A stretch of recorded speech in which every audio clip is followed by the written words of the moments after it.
ఈ రోజే డౌన్లోడ్ చేయండి. మీ ఫేవరెట్ షోస్ చూడండి. ఏం చేస్తున్నారు మీరు? పంటకు పురుగు పట్టింది, పురుగుల మందు కొడుతున్నారు. పురుగుల మందు వాడితే మీ పంట సేంద్రియ వ్యవసాయం అవ్వదు. పురుగుల మందు కొట్టకపోతే పంటే బతకదమ్మా. రేయ్ పానకలో నువ్వు పురుగుల మందు కొట్టరా. అలాగేనయ్యా. ఆగండి, దయచేసి మీరెవరు కంగారు పడద్దు. కంగారు పడకుండా మీలా కూల్గా ఉంటే పోయేది వీళ్ళ పంటే. అవునయ్యా, మేము ఈ సేంద్రియ వ్యవసాయం చేయలేము. అయ్యా, ఇదివరకు ఎంతో కొంత అయినా పంట మిగిలేది. ఇప్పుడు చూస్తుంటే ఈ పురుగు వలన ఏమీ మిగిలేటట్టు కనిపించట్లేదు. మీ పొలంలో ఆ పురుగులు పోవాలి, అంతే కదా? నువ్వు వెళ్ళి ఒక్కొక్క పురుగుకి నువ్వు పోవమ్మని చెవిలో చెప్తావా ఏంటి? రాయ్ విహారీ బాబు, నువ్వు ఆగు. అమ్మ లక్ష్మి, అసలు నువ్వేం చేయాలనుకుంటున్నావు? ఒక్క నిమిషం. సేంద్రియ పద్ధతిలో పురుగుల్ని నేను పోగొడతాను.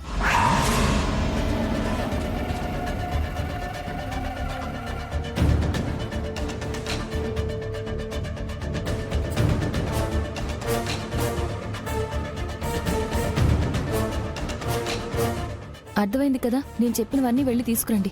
అలాగేనమ్మా. పదండి.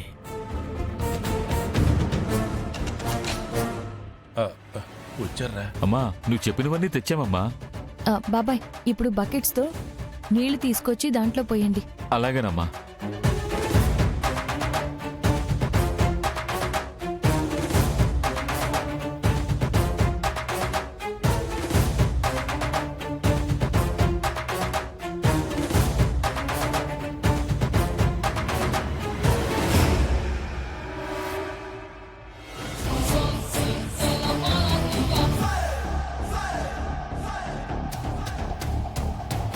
మేడం, ఏం చేస్తున్నారు మీరు?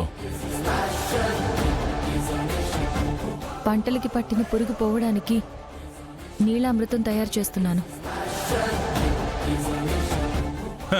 ఆ పురుగు పోకపోతే ఇక్కడ జనాలు పోతారమ్మా. దయచేసి నువ్వు మా వాళ్ళ మీద, మా ఊరి మీద ప్రయోగాలు చెయ్యొద్దు. మీరు ఒక్క నిమిషం ఉండండి. బాబాయ్, ఇది అయిపోయినట్టే కదా? అయిపోయిందమ్మా. ఇది పంట మీద కొట్టండి. సరేనమ్మా. అవన్నీ పనిచేయవు కానీ నేను తీసుకొచ్చిన పురుగుల మందే కొట్టండి. మీరు ఒక నిమిషం ఆగండి. బాబాయ్, దాంట్లో ఉన్న మందు తీసేసి ఈ మందు దాంట్లో పోయండి.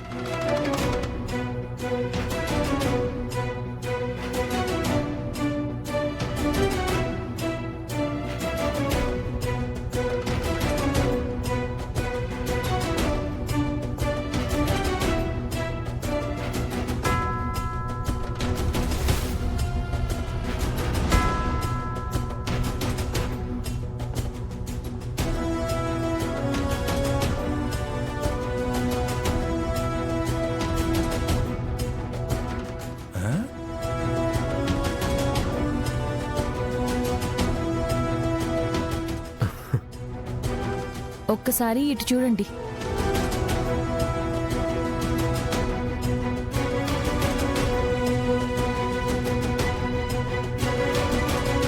కనకం, నువ్వు రైతన్నల్ని మాత్రమే కాదు, వి ఆర్గానిక్స్ ని కూడా కాపాడావు.